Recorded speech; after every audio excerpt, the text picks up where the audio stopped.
Assalamualaikum warahmatullahi wabarakatuh. Perkenalkan, nama saya Cermatania dari kelas 10 IPS 1.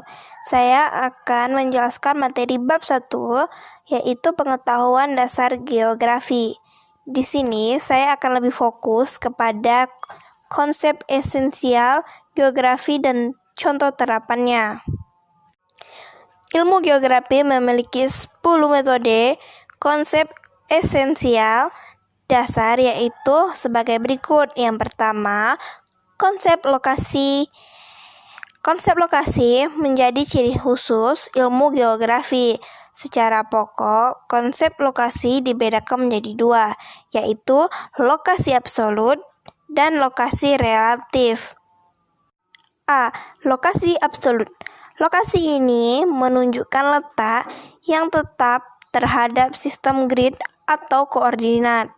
Lokasi absolut bersifat tetap dan tidak berubah-ubah. B. Lokasi relatif.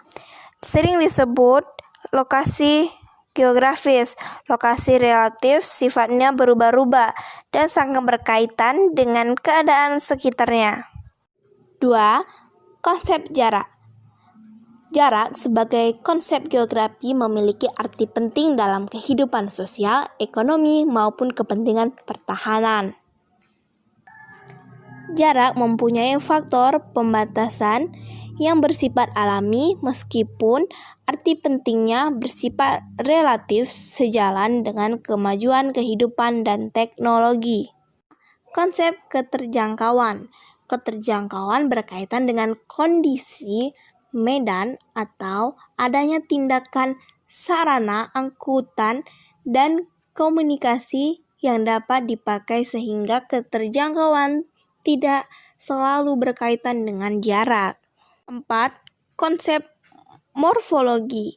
Morfologi merupakan perwujudan bentuk daratan permukaan bumi sebagai hasil pengangkatan atau penurunan wilayah seperti erosi dan pengendapan atau sedimentasi. 5. Konsep aglomerasi. Aglomerasi merupakan kecenderungan pengelompokan suatu gejala yang terkait dengan aktivitas manusia.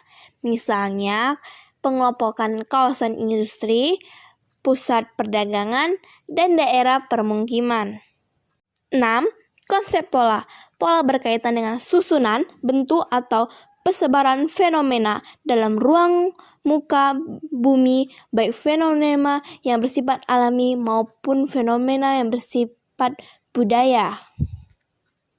Interaksi. Interaksi adalah kegiatan saling mengaruhi daya atau objek antara tempat yang satu dengan tempat yang lain. 8. Nilai guna. Nilai guna suatu wilayah atau tempat di muka bumi bersifat relatif. Artinya, nilai guna itu tidak sama, bergantung pada kebutuhan penduduk yang bersangkutan. Konsep diferensiasi area. Wilayah pada hakikatnya adalah suatu perpaduan antara berbagai unsur, baik unsur lingkungan alam maupun sosial. Diferensiasi area juga berkaitan dengan interaksi penduduk antar wilayah, misalnya mobilitas. Dalam mobilitas terdapat transmigrasi, urbanisasi, imigrasi, dan emigrasi. 10. Konsep keterkaitan keruangan. Keterkaitan keruangan atau asosiasi keruangan adalah derajat keterkaitan persebaran suatu fenomena dengan fenomena lain di suatu tempat atau ruang. Fenomena yang dimaksud adalah fenomena alam dan fenomena kehidupan sosial. Contoh, keterkaitan antar tingkat erosi dan kesuburan tanah. Semakin besar tingkat erosi, kesuburan tanah semakin berkurang. Mungkin sampai sini dulu yang saya jelaskan. Bila ada kekurangan, saya mohon maaf. Saya akhiri. Wassalamualaikum warahmatullahi wabarakatuh.